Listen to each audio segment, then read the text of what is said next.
დარწმუნებული ვარ, გომელაური ამ უსამშობლოებს არასდროს შეუერთდება.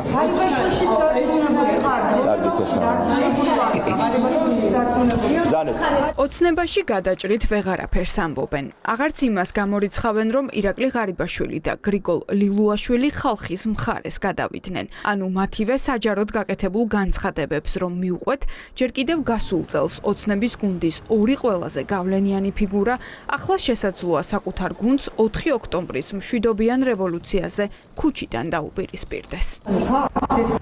ლილუაშვილი და გომელაური ანუ გაგდებულები არიან. კითხვა რა შემდგომარეობს?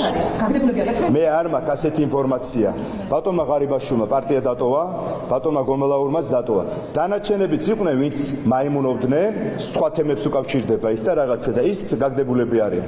ასე რომ თქვენ ეხლა გვარებს არ გეტყვი. არის მოცემულობა რადიკალების მხრიდან, რომ გუნდში დისონანსი შეიტანონ, აქ რაღაცა არეულობა მოვაწყონ, თითქოს ვიღაცას აქვს რაღაც კონკრეტული გეგმა ყოფილ წევს ქართული ოცნებიდან და გაქვთ იმედი, რომ ღარიბაშვილი და ლილუაშვილი არის დროს გაემიჯნება თქვენს პარტიას და არ გადავლენ ოპოზიციის რიგებში. მე გაგაცით პასუხი. ოცნებაში რომ ყოფილების პანიკური შიში აქვთ, ეს დღეს გია ვოლსკიმაც დაადასტურა. ოცნების პარლამენტის ვიცე-სპიკერმა ერთ დროს მისი პარტიის ლიდერების პოლიტიკაში დაბრუნება არ გამორიცხა და მათ მიერ ჩადენილ შესაძლო დანაშაულებზეც მიანიშნა.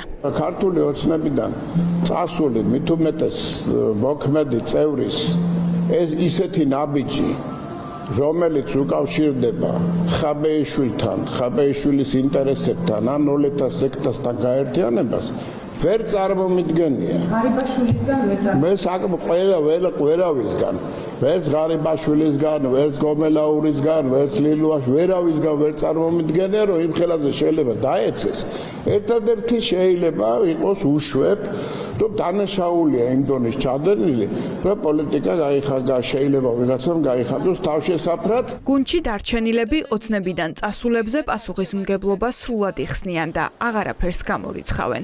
განსაკუთრებით 4 ოქტომბრის მშვიდობიანი რევოლუცია აშინებთ და ყოფილებს აფრთხილებენ, რომ თუ პარტიის წინააღმდეგ წავლენ, დაისჯებიან.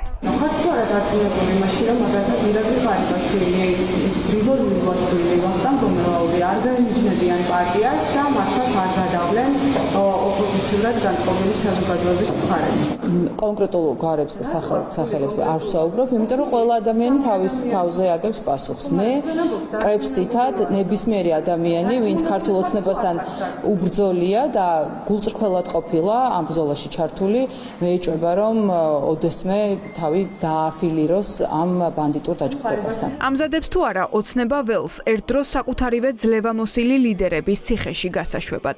მათი ყველა განცხადება გარკვეულ მინიშნებებს შეიცავს, თუმცა მთავარი ადრესატები ჯერჯერობით დუმილს ინარჩუნებენ. ეხლა პანიკაში არიან, ისტერიკაში, როგორც კი ყველა მხრიდან ესმით რომ 4 ოქტომბერი ხვდებიან რომ ხალხის ზღვა გამოვა გარეთ. ისინი ფიზიკურად უნდა გესმოდეთ, რომ საქართველოში ვერ გაჩერდებიან. ერთი თხოვნა მაქვს. მათ ხალხი ისე არ მოექცეო, როგორც ისინი ექცევიან ხალხს. უბნელოდ არ გაიქცეთ. გომელაურიც გამოიყენა, ისხარებაც გამოიყენა, ლილუაშვილიც გამოიყენა, საშვილიშვილო შარში გახვია, მაგნიცკის სიაში ყოფნა ნიშნავს, რომ ვერსად ვერ წახვალ უცხოეთში. ვერანაირი საბანკო ანგარიში ვერსად ვერ გექნება. ასე ჩარში ხალხი გახვია. მე ამ ხალხს მოკიდა ხელი ამ გომელაურებს და ხარებებს და იმებს, მის მოადგილებს. ამ მოარტყა პანჩური და გაყარა ქუჩაში და ეხლა იქით დაჭერით ემუქრებათ. პოლიტიკური ეჭვიანობის დრამა ახალ მასშტაბზე კობახიძის განცხადებით გადავიდა, როდესაც ივანიშვილის პრემიერმა 4 ოქტომბრის მშვიდობიანი რევოლუციის ორგანიზებაში ყოფილი თანაგუნდელების კვალზე საჯაროდ ისაუბრა. ამის შემდეგ მთავრობის სხდომის დაწყებისას გომელაური და ღარიბაშვილი ფაქტობრივად კრიმინალებთან გარიგებაში დაადანაშაულა.